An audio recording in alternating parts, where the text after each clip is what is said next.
Welcome back, everyone, to Lore with Ludus Infinium. Today, I plan on doing the 9 Traitor Legion listing from order of, in my opinion, worst to best. Before we get into it, though, I do want to say, I know there have been people that have been getting kind of down in the dumps and just feeling like you're all alone right now. And I just want to say, you're not alone. If you ever want anyone to talk to or confide in, join the Discord, hit me up. There are a bunch of wonderful people in the Discord. Reach out to any of us. We don't mind. We'll always be there to hear out when someone has an issue. Unfortunately, right now there's a lot of darkness and, since we're on that topic, chaos in the world. And the least we can do is bring up at least one person. If we can bring up one person and just keep that going. Bring up one person, that person brings up a person, so on and so forth. We will make the world a better place. So if you want to be a part of that, or if you just want to come in and vent or unwind, everyone is always welcome. But with that being said, let's get into the Traitor Legions. Number 9. The Word Bearers.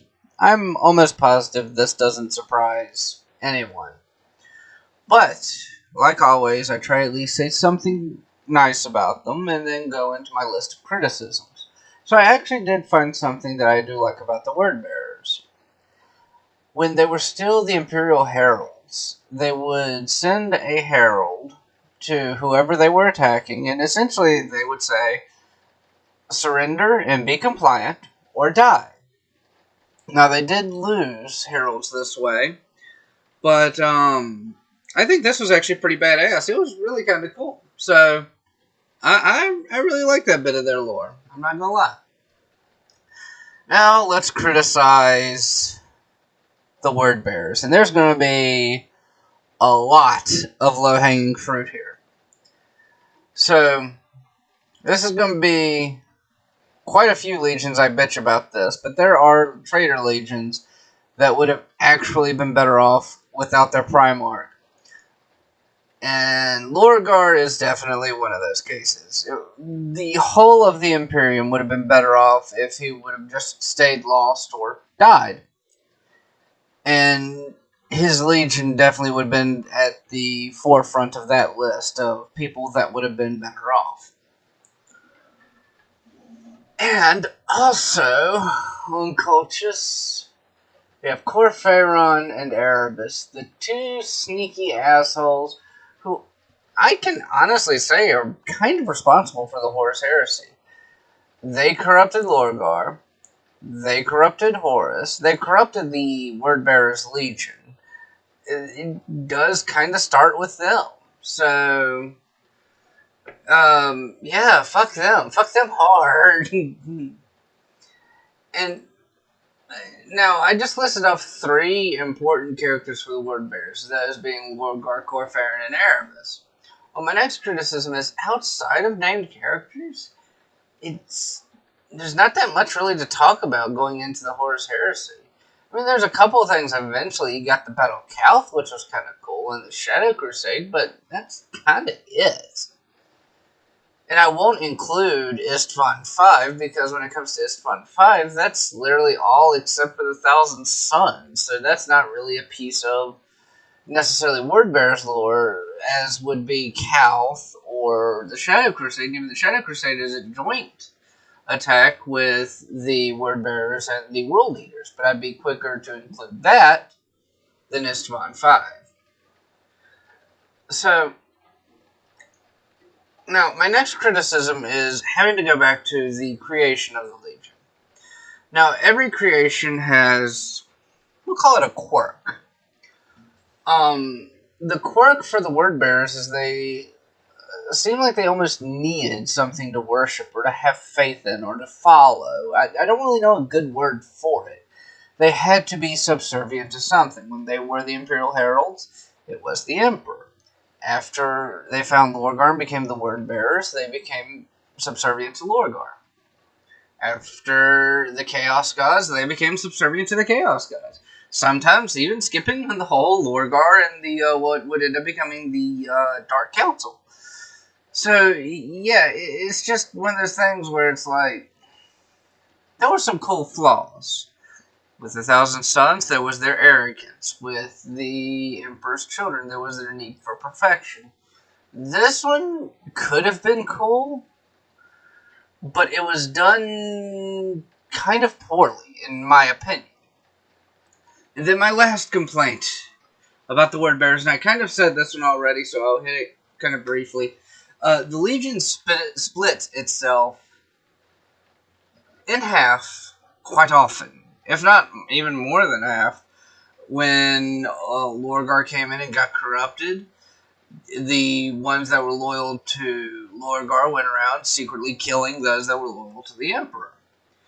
After they started vying for power into the Horus Heresy, they started splitting again into different factions. Now there's the Dark Council, who literally just bicker with each other for power. And Lorgar sits in his room, plotting and scheming, or doing something. I honestly don't know. But, who knows? Maybe the Word Bearers will eventually get better. I doubt it. Number 8. The Iron Warriors. Okay. So, their pro was something that, I'm not going to lie, I had a hard time figuring out something nice to say for the Iron Warriors, even longer than the Word Bearers, but I loathe the Word Bearers. The Iron Warriors, I'm kind of between, I just absolutely hate them, and I don't honestly know enough to hate them because there's not much to know. But, I did find something that I did like about them, and that was the back and forth they have with the Imperial Fists on who was better at siegecraft, and, and kind of like, they were a mirror legion to the Imperial Fist if they had gone bad. I thought that was kind of cool. But this is also the case of another legion where if their Primarch would have, just accidentally got his head bit off or cut off or set on fire or something, just died in some horrific way, this legion would have been much better off. Perturabo was, again, one of the worst Primarchs. There are two that I can actually say would have absolutely... Everything would have been better if there would have been two Primarchs specifically that would have died. There are two more, off the top of my head, that I can think of that is kind of iffy. They would have been better off just, staying lost, maybe died. And Perturabo is in the stay lost, maybe died category. But besides that, it's just a bland legion. And this is a complaint I kind of had about the Imperial Fists as well. Outside of the siegecraft thing, that's really about it. The difference is the Imperial Fists had some cool successor chapters, and do have a couple things that make them cool. The Iron Warriors are just bland as hell. And they're probably, out of all 18, they could be the most boring legion to me. And there was a potential for something to be cool, and I got let down so hard by this. So they don't necessarily like chaos. Every time they get a mutation, they tend to cut it off and replace it with bionics. For instance, if an arm turns into a tentacle, they'll be like, fuck this, don't want that arm. And then they will replace it with a bionic arm. And this had the potential to be really cool if it weren't for the fact that Perturabo was a demon Primarch. If he stayed just a Primarch and not a demon Primarch, that would have had the potential to be so much cooler, as in the whole Legion plus its Primarch resists chaos. They're just technically renegades. That would have been awesome. Didn't happen. And this is something that I'm going to go into a little specific here, because this is just my idea of something that might work for them if it's done well. So this is, like the rest of it, I guess, it's really a personal criticism, but this is more of, I put a lot of thought into this argument. they need an opportunity to shine. I do think they are boring, but I think they really are a one-trick pony because they really just defend most of the time. I think if they had a really good, like, let's say they attacked the Phalanx, they siege the Phalanx, and there's this awesome battle. I mean, and they can even lose it. I don't care if they lose it. But if they put up an amazing fight, like, actually, that'd be really cool. They want to bring back another Loyal Primarch, and the Iron Warriors siege the Phalanx. Rogel Dorn come back to save the Phalanx against Perturabo, and it's the Imperial Fists, and they bring in some of their successor chapters, if not most of them, and do all the Imperial Fists and their successor chapters on the Phalanx, defending it from the Iron Warriors Legion. That would be awesome. That would be a really cool siege, but I don't think it'll happen, unfortunately. But that would be an amazing opportunity for the Iron Warriors to shine. I do think they have the potential. I think most legions have the potential, except for the Word Bearers. Fuck them. They can just burn in hell. Right alongside their friends, the Ultramarines. But that being said, I just think there's a lot of potential in the Iron Warriors that's not being used, and that kind of is what makes me not like them even more. Number 7. The Alpha Legion. So this one was kind of weird. I flipped between 7 and 6 multiple times as to where both of them sat on the list. But I ended up giving 7 to the Alpha Legion. Not because I hate them, but because out of the ones I'm mostly ambivalent to, I just had less nice things to say about them. In fact, I only had one nice thing to say about them. They're well known for being really good at espionage and stealth. And I mean, at points it's kind of cool, but this is both a pro and a con to me. And the reason is because it gets really outlandish. Outlandish to the point of absolutely unbelievable. And all of my cons, realistically, 2 of them fall under they need to cool down on the stealth thing. The third one is actually a little bit more interesting. So the first 2 can really be summed up this way. You know, the stealth thing is cool until it gets way overdone to the point of unbelievable. Okay, cool. That's number 1. Number 2, the stealth is so unbelievable, it's a meme. They're like the salamanders, but instead of giving out hugs, they're just slinking around in the shadows.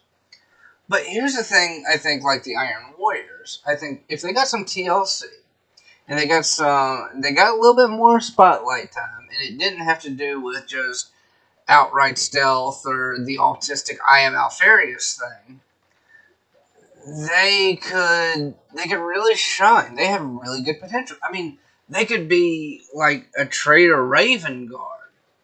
And if you had like stealth battles or just information wars between the 2 of them, that would be something really cool. But I haven't seen anything like that. It could be that I missed it and just haven't seen it, but I haven't seen it, so I'm judging off what I have seen and what I have researched. So to me, I just think it's really overdone, and I think if they got more spotlight, same as with the Iron Warriors, that could actually do them a lot of good, as long as it's not the outlandish, over-the-top bullshit. I mean, it's funny sometimes, but with the Alpha Legion, just way overdone. Number 6. The Emperor's Children. So, the Emperor's Children. This is one, well, like I said, I kind of switched between them and the Alpha Legion. Because from 5 up, these are legions that I actually really do like. 6 and 7 are ones I'm kind of ambivalent to. 8 and 9 just... Blah. So, with the Emperor's Children, I really like the idea of how they implemented sonic weaponry. Especially reading the book Fulgrim. I kind of like how it came about, but I also like the fact that that is what their weaponry become based on their corruption, based on their type of corruption. I believe that was a really cool way to implement a dangerous weapon that also plays on their particular love and fetish for like loud noises and sensory overload. kind of. It's really hard to explain how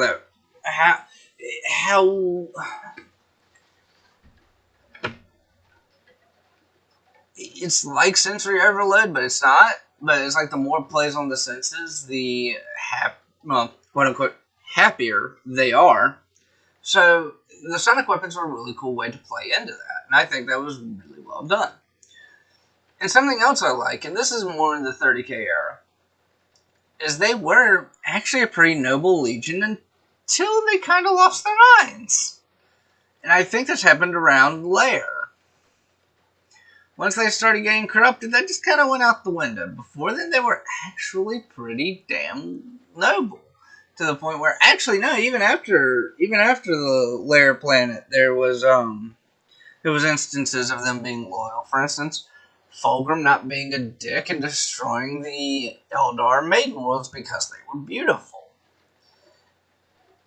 But then he sat down and had a talk with Ulthuan, and that went out the window pretty fucking quick, and he virus bombed every single planet, so kind of changed, but there was that attempt, and I think that was really cool. Now to talk about my criticisms of them. So if there was ever gonna be Space Marines that dressed in drag, it's the Emperor's Children. And as funny as that could be, I don't think it's the right setting for it. I mean, it'd be funny in comics, or and when I say comics, I mean like fan-made comics and stuff like that. Just kind of things to laugh about, but in the actual setting, it kind of goes too far a little bit into the weird shit they do. Let's also kind of remember that when I did my videos on the Chaos Gods, the one that was the hardest to do, mostly because it kind of fucked me up, was Slaanesh. So that has a lot. Me and Slaanesh have a love-hate relationship. I think some of the shit is cool and I love it. Some of the shit I just absolutely hate. It makes me lose sleep. So they're also one of the two legions that I have found in research that can perform certain actions, and I've got to watch that because of YouTube. And even though that their reason, which is Slaanesh, is better than the reason of the other one, which is of course the Space Furries, it's still kind of weird that had to be a thing. I get Slaanesh being the chaos god of excess and hedonism and debauchery and all that. I get it, I do. But at the same time, just kind of weird for the setting. I mean, like, this is why I go with the sonic weapons. I'm more keen on the sonic weapons because it plays on the sensory overload and the way it plays on the senses. Now for my third criticism.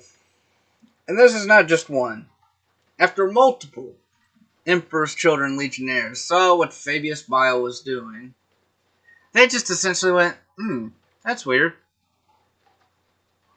Want to go get coffee? Like, it didn't fucking matter to them. And it's like, you would have expected some kind of reaction more than just like, oh, that's weird. Nah, I'm not into this, but y'all have fun with that.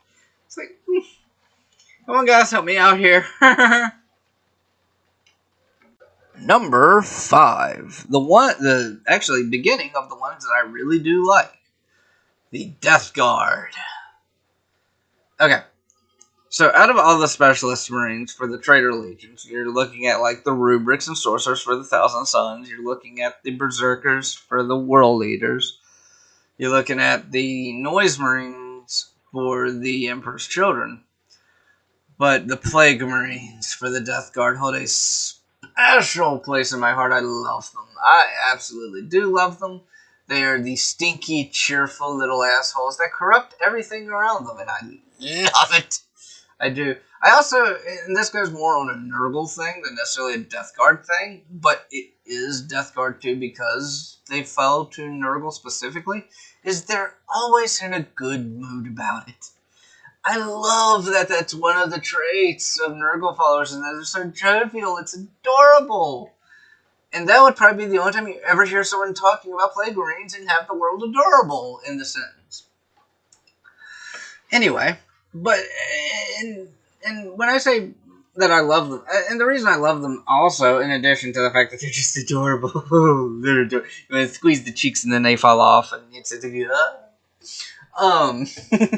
anyway, they are actually really cool as an offensive biological weapon in and of themselves, but also as kind of a defense or a super resistance to biological weapons themselves.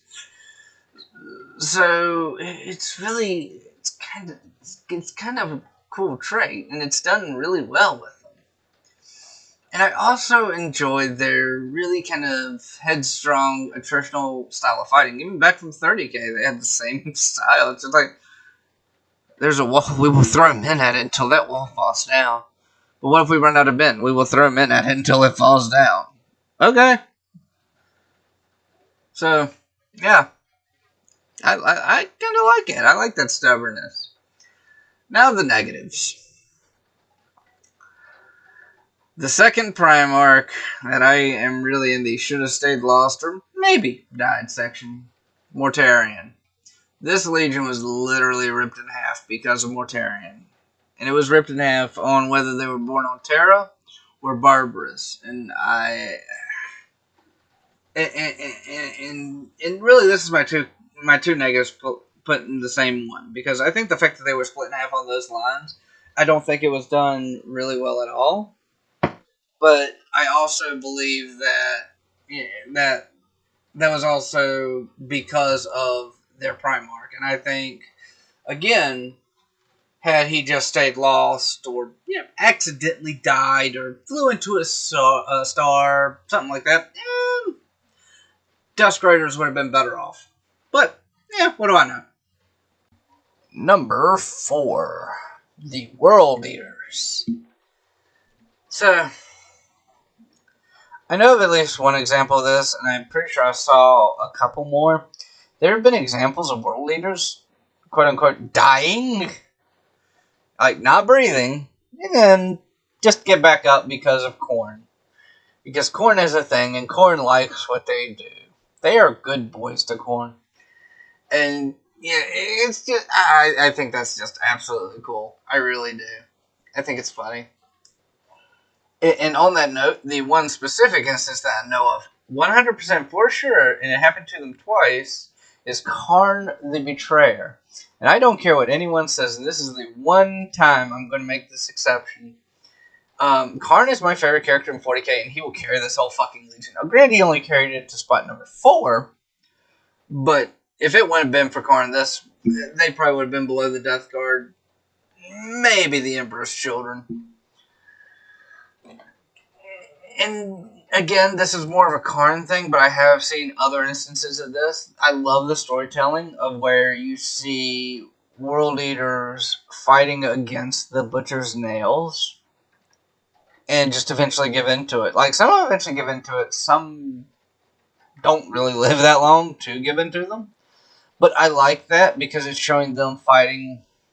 And I've always liked the storytelling aspect of the demon inside. And it's kind of like that, except it's just implanted in their skulls. So that really appeals to me. Now for my criticisms. Angron should have been dead. He is in my 2 that absolutely should have died. I don't really care what anyone says. Angron was a complete failure as a Primarch. He couldn't even take over a second planet. He should have died on those planes. It would have been so much better for the Warhounds. They would have been implemented with the Butcher's Nails. And maybe, if the Horse Heresy were still to happen, they probably would have been loyal still. I would say 2 big things. If Angron would have just fucking died and Mortarion would have fucked off, you probably would have kept the Warhounds and the Dusk Raiders loyal. And even if the rest of the legions flip on long lines, what they normally do, that's now 11 against 7. And you have 2 of the more powerful that were traitors. You have the melee combat of the World Eaters gone, and you have the attrition high endurance style of the Death Guard gone, and you also have the one that mainly fell to Khorne and the one that mainly fell to Nurgle gone. So that's really kind of cool if you think about it that way. But my other criticism is it's similar to Space Wolves, honestly. They're really kind of one-dimensional because outside of their extreme love for close quarters combat and making things bleed, that's kind of it. And I mean, they do it well, but it's one of those things that just do it so much it gets old after a while. Number 3. The Luna Wolves / Sons of Horus. So, my first nice thing to say about them is they have a cool history, and this is 2 examples that I can pull right off the top of my head, is the Raven Guard and the Emperor's Children. I've kind of like raising them and fighting alongside them while they were still small, to the point where they could then go off on their own, like, okay, go have fun, go. You can go out on your own now, go have fun. Yes. No, it's okay, you go have fun. And I think that's really cool, because it shows the camaraderie between legions at that time, but it's kind of like a big brother thing, and I think that was a really nice touch, honestly. So, my next one is, in the first few books in the Horus Heresy, there is a really good sense of brotherhood between the Astartes and a playfulness between them. And my favorite example of this is in the very beginning of the very first book, where Ezekiel Abaddon, captain of the first company, challenges Garviel Loken, captain of the 10th company, on who can get to the false emperor on 6319 first.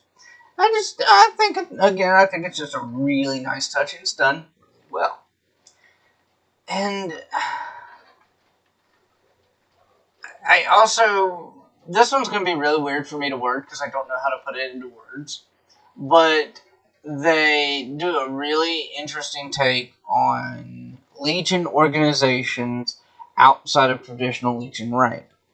And by this I mean specifically the Mournival. Because I can't think of many other legions that did something similar. At least not that I could find in the research.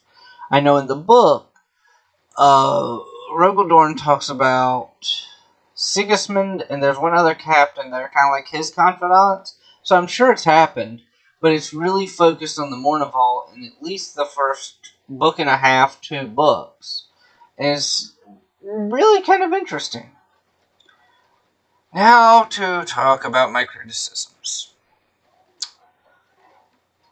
And again, I'm making this point, I don't really care. Abaddon being a thing brings down the Sons of Horus, especially in 40k when it becomes the Black Legion. And he is just the most inept of leaders. He really is. He had 13 Black Crusades and failed every single one of them. I don't care if you're like, gee, he did good on the 13th. I'm like, bullshit. If he would have done good on the 13th one, he would have made it all the way to Terra and put them, like, at an actual threat. He didn't. And this next one's going to be kind of a petty thing. Just because they have the most name changes out of all the legions does not, in fact, make them, like, name changes do not increase coolness. So the more name changes you have, do not make you cool on that fact alone. They went through 2 name changes outside, like, so, for instance, the Dusk Raiders went to the Death Guard. The Warhounds went to the World Eaters. The Luna Wolves went to the Sons of Horus, and then to the Black Legion. Just kept them named Sons of Horus. I know there was a reason behind it. I don't like the reason. I don't think it was a good reason. I don't think it was Black Legion. So, and also with them becoming the Black Legion and inviting, any fucking one in, it's really hard to tell who was from the original Sons of Horus or Luna Wolves gene stock. And that's something I also can't really get behind. It makes them really hard to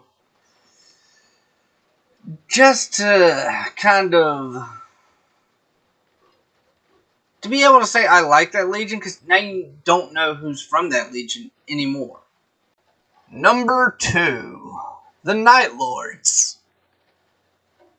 I'm going to get in trouble for this one, probably. So I love the Night Lords, because they are the Torture Legion.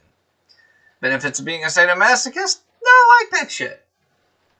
So, and on the whole torture thing, they had this belief they could go into a system of stars, essentially kill one planet by torturing them in horrific ways, and sending their, a small percentage of that planet, after everything's said and done, to the other planets in the system, along with some recordings, and be like, if you don't want this to happen to you, just be compliant. So I can easily, I can kind of easily say that compared to other legions going system to system, they probably had the fewest casualties, or they caused the fewest casualties per system. And I think that's actually really fascinating, because it comes down to that old philosophy. If they kill less, but do it in a much more refined way, does that make them worse than the legions that kill more? A good example of this would be Imperial Fists, Space Wolves. You know, and I'm using Loyalist legions on purpose, because if, for instance, let's say they go to a system, and Space Wolves were kind of notorious for this, and they eliminate 4 planets. And when I say eliminate, I mean essentially just wipe out the majority of the population on all 4 planets. But the Night Lords go into a system and only do it on 1, because they have to do it on 1. And you know, who's really worse for that? The Night Lords, because they killed less, even though they did it in a much more interesting way, or the Space Wolves because they killed more, but they did it in a more direct way. Something interesting to think about. And also, I like the idea of them not really falling to chaos, but more just being renegade, and kind of like pirates, soaring through space, just torturing anyone they meet, because they're bored. But, on to my criticisms. Outside of the whole torture thing, there's not really much they did. I mean, they were kind of good in close quarters combat, but they just they were known as the Terror Legion because that's what they did. And I wish there was more separating them from the other Traitor Legions than just not really falling to chaos. I mean, they're a part of the Traitor Legions, but like, I wish there was more of a uniqueness to them in that sense, not just like they're one of the Traitor Legions. Yeah, I wish they would have done something really cool. Like, at least with the Death Guard, they got corrupted on their ship with the Luna Wolves. They turned to the Sons of Horus after their Primarch got stabbed with the Anathema. The Thousand Sons kind of got forced into it. The Emperor's Children got corrupted because their Primarch was getting corrupted by a demon sword and ended up going full on drag. I just wish there was something really cool with the Night Lords. And I mean, I guess I could say like their Primarch being really fucking bipolar and having split personality disorder was kind of a cool thing. But this is just talking about the Legion itself, not so much the Primarch. So can't really include that because there were changes before and after Conrad Curse, but not massive ones. And number 1, to no one's surprise, the Thousand Sons. So, let's go ahead and get into this. The things I kind of like, I do love their Egyptian motif, not just because it's just on their armor and their weapons, but it goes all the way to their buildings, and I think it's done very well. It's done across the board. And my 2 favorite types of artwork are Egyptian and ancient Chinese. So that's like right in my ballpark. It's just a small thing, but I really like it. And something else I like is what they do really well is they always try and do what is right. They do. Multiple times they've tried to protect the Imperium, but their arrogance kept getting in the way. Like, well, we know better than everyone else, so we're going to do it this way. Oh, that blew up in our face. After like the 50,000th time, you would assume that they would stop doing it. They just kept doing it. And something else, I just, sorry, I'm gonna gush about the Thousand Sons because they really aren't my absolute favorite Legion. Not just favorite Traitor Legion, they're my favorite Legion, but they were loyal up until the end. And there are rumors of even some elements of them still being loyal, even in 40k. I find that hard to believe, but sure, whatever. I really like the fact that they held out until they were literally on the brink of death before they're like, okay, look, we got to save our own skins now. And something I can kind of respect about them is they try to implement the use of their abilities in their day-to-day to show the normalcy of their abilities. For instance, one of my favorite examples is they would use their psychic powers to clean their bolt gun. A good example of when I'm not doing this is Isaac Ahriman. And he was saying, well, if we ever lose our psychic powers, then we won't, it'll be hard for you to do it, which, I mean, they're kind of hypno-fucked into being able to do it anyway from memory, so not a best example, but I see what he's saying. Overuse of the abilities ended up leading to their downfall. But if they had all their psychic abilities taken away, that would have probably crippled them just about as much because they came to rely so heavily on them. And I love this about them, and I'm gonna catch a little bit of shit for saying this, but they're actually fairly resistant to mutation, especially now after the rubric of Ahriman. But even back in 30k, they kind of were, because they didn't get small mutations. They just kept doing it until they became full-on fucking chaos spawn, which takes a little bit to do. Normally, you get, like, a tentacle, a bird wing, or some shit like that coming out of your body, and it slows and goes really slowly until you eventually do become a chaos spawn. No, not with them. They're just like, it became a chaos spawn. You're welcome for that noise. I don't know what the fuck it was. I make random noises. Anyway, the negatives that I'm going to talk about, and this is actually a pro and a con, even though they have a good story doing what was right, being brought down by their arrogance, their downfall was because they just were arrogant and kept doing the stupid shit over and over. And that is a con to me because they never learned that lesson. They never learned, maybe we don't know best, so maybe we should just leave it the fuck alone and leave it to other people. And the other criticism I have is they went from being this really cool, sympathetic, forced to fall villain, or being pushed into that position of forcing themselves to fall to chaos, at least, to just, they outright became Saturday morning cartoons. Let's go kill something. Yeah. And that transition just, it kind of takes away from, I mean, not very much for me, but I can get why it turns people off, because they really did just become villains like the other Traitor Legions. I don't really have a defense for that one. Well, folks, that has been my ranking of the 9 Traitor Legions. I hope you all enjoyed. This has been Ludus Infinium, and if you want to support the channel, subscribe, leave a like, do all that stuff. And again, like I said at the beginning, if you're going through something, or if you want to help someone else out who's going through something, join the Discord. We're trying to build up this community, so when someone's feeling down and just needs someone to talk to, someone will be there. I mean, right now, there's someone on almost all the time. So just make it a place where no matter who's going through what, if they just need someone to pick them up, here's where you go. But that aside, the most important thing of all, if you are going through something, I hope it gets better.